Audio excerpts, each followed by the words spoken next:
This episode's brought to you by the Public Domain Shop, a clothing brand inspired by classic literature and film. Use the code Wolff to get 10% off your next sweatshirt purchase. Genndy Tartakovsky, creator of Dexter's Lab, Samurai Jack, and Clone Wars, among many others, made a sex comedy about dogs that, given the talent in front of and behind the camera, should have been funnier than what we got. The story centers on a sex addict mutt named Bull, played by Adam DeVine, who realizes his owners are going to have him fixed. So his friends, Idris Elba, Fred Armisen, and Bobby Moynihan, take him on a night out of town for one last hurrah to tell his show dog neighbor, Kathryn Hahn, how he really feels about her and hopefully get laid while he still wants to, even though his buddies have all had the operation and can still get it on. They tell him that a couple times, so I'm not really sure what we're missing here or what he's gonna miss. And look, it's obvious the message is gonna be about how he's not the dog he is because of his junk, but rather in spite of it, which I know it sounds weird saying a movie where dogs have their own whorehouse has any message, let alone one about self-worth, but this movie is trying to be a send-up of Judd Apatow classics like The 40-Year-Old Virgin and Knocked Up, where, to those movies' credit, they did balance out the raunchy humor with fleshed-out characters who evolved over their films, which Fix tries to do to the point where they literally try comparing dog shows to beauty pageants the way dogs and humans are equally judged on a daily basis and have poor mental health from beauty standards. It takes itself that seriously at times, and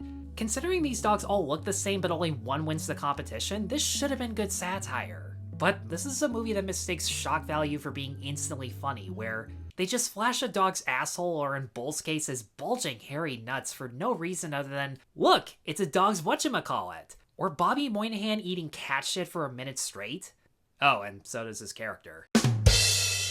And that's all there is to the joke. Think about the toilet scene in Dumb and Dumber. Harry shitting himself is the punchline, but that's not the only reason it's funny. Lloyd spiking his drink with laxatives in revenge for trying to score with Mary is the setup, so when it hits, you feel bad for Harry's pain while laughing at the karma Lloyd gave him. And sure, once in a while a gross out joke can be funny just because. My favorite bit in this entire movie is the gang chasing a squirrel, and the aftermath was so over the top gory that I laughed my ass off. But it was creative, it had no sense of reality, and went places I didn't think you could, like an animated movie is supposed to do. This treats its sense of humor the way a live-action movie would, where it takes very few to no advantages of its premise at all. If the only thing you have going for it is how many things a dog can hump in the house, or Bobby Moynihan eating a wiener and beaver from the same dog, yeah, that happens, make what you will of it. And all the characters have to say is, what the fuck?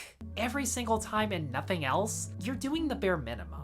Which is a shame, it's Genndy Tartakovsky, so the animation's as good as always from him. You can tell this is Lady and the Tramp or 101 Dalmatians meets Looney Tunes from the older art style, character designs, the fact that humans are always shown from the waist down. They even have dogs drawn to look like Jock and Trusty in the background, and a Lady and the Tramp look-alike couple going human style, cause yeah, we all want to know how that sequel was conceived. And yes, I owned the VHS as a kid, but I was a little kid, what do you want? And they got a really good voice cast. Adam DeVine, Kathryn Hahn, Idris Elba, Bobby Moynihan, Beck Bennett, River Gallo, and everyone does what they can with this script, but they're all reduced to stock rom-com cliches. Adam DeVine and Kathryn Hahn have good chemistry, they're equally raunchy to each other and that sparks the connection in spots, but DeVine always strikes out by rambling when he should tell her he loves her. There's a point where he sees her with another dog and instantly assumes it's over between them even though she hates the other dog, it's painfully obvious. So when he rebounds and she gets mad at him for it, my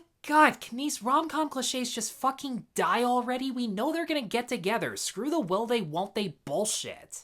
Idris Elba's just the supportive best friend who's the voice of reason, and aside from random PTSD freakouts over his childhood, he gets nothing funny to do. Fred Armisen as an influencer's pet gets even less. Bobby Moynihan and River Gallo have a couple scenes that were charming, but most of that was Gallo's deep yet seductive line delivery that made each scene between these two honestly pretty effective, and at times made me wish it was their relationship that mattered more than the central one. If anything, Gallo provided the chemistry as opposed to Moynihan, which, again, probably comes to the shock value circumstances, but it worked in that regard. It's sad what little I have to say about Fixed, because whether it's South Park's Sausage Party or any other animated gross-out comedy, it's not just for show, there were story beats and characters. By no means complex or revolutionary, but something and someone we could latch onto.